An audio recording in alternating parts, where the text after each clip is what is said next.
10,000 खसला सुना न्यूजकड़ परवर्ती प्रसंग सुना रूपा दर में सामान्य आज ब्रेक लगी सर्वकालीन रेकर्ड भांगी सुना रूपा दर टिके कमी सुना रूपा दर उपर 6% कम आज परिलक्षित होती सुना 10 ग्राम पिछा 10,500 टंका कमी आज रेट 1,56,000 रही रूपा दर प्राय 23,000 टंका कमी गतकाली दिनक सुना दर 11,000 टंका रूपा दर 25,000 टंका बढ़ी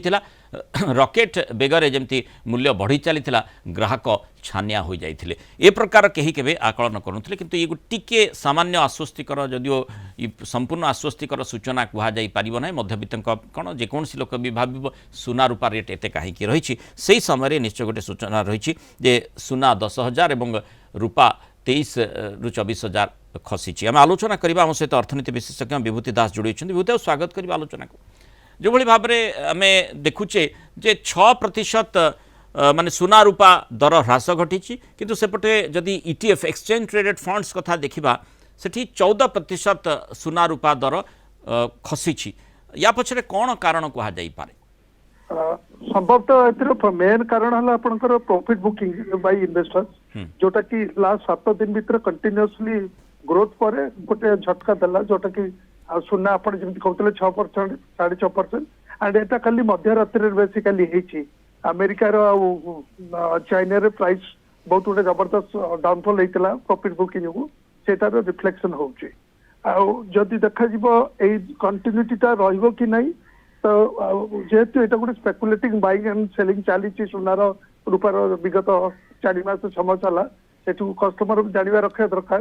जे डेफिनेटली भोलाटालिटी रतले 10% बढ़ तो केत 6% कम तो यहीटा जो स्पेशली होता टेम्पोरारी करेक्शन बोली कह कारण 6 दिन कंटिन्यूअसली ग्रोथ पर गोटे दिन डिग्रोथ हो करेक्शन हो एवं ये करेक्शन जारी रहिबो ना माने आमे कहि पाइबा परवर्ती समय पुणी थरे सुना आउरी दामिका हे जिवो नहीं जो माने स्पेकुलेटिव ट्रेडिंग रे अछंती मो मतरे से माने कंटिन्यूटी रखंतु कारण स्पेकुलेशन अछि एटा कोनसी नीति निर्धारण नहीं कोटी स्पेसिफिक रीजन जो इन्वेस्टमेंट करनाती these are all speculative purchase and buy retail customer जो माने स्पेकुलेशन अछंती तो माने कंटिन्यूटी रहंतु एटा दिन 2 दिन 3 दिन सेलिंग प्रेशर जो टेम्परली प्राइस तौक पुणी से रिकवर करेंगे आशा करा कारण तार पछरे मेजर कारण सारा पृथ्वी रे जो अस्थिरता देखा दीर्घकालीन भित्तिक जिनस अच्छी कौन जिनसर समाधान है जो समय कि दीटी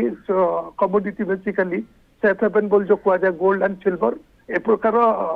भाव देखाइबे मार्केट विभूति बाबू जेहेतु आज माने डॉलर रुपी भितर 9 पैसा आश्वस्ति टिके मिली अंततः तार प्रभाव या पड़ुछि कि जो सुना टिके सस्ता है बेसिकली जो माने गोल्ड बाय करूछंती फिजिकल गोल्ड बाय करूछंती समान को निश्चय तार टिके सस्ता किछिटा परसेंटेज पाइबे जेते रुपी टिके स्ट्रॉन्गर यूएस डॉलर अगेंस्ट हबो कारण आमे भलो भाबे कस्टमर माने जानिबा दरकार आमे जेतो एटा इंपोर्टिंग आइटम गोटे आम इंपोर्ट कस्ट दौचु जदि आम डॉलर तुलन में रुपी कमुची तब डेफिनेटली सुनार कस्ट रूपार कस्ट फिजिकली आमको स्पेशली कम मिलूँ। बहुत बहुत धन्यवाद श्रीयुक्त विभूति दास आलोचना आम सहित रही मतामत रखि।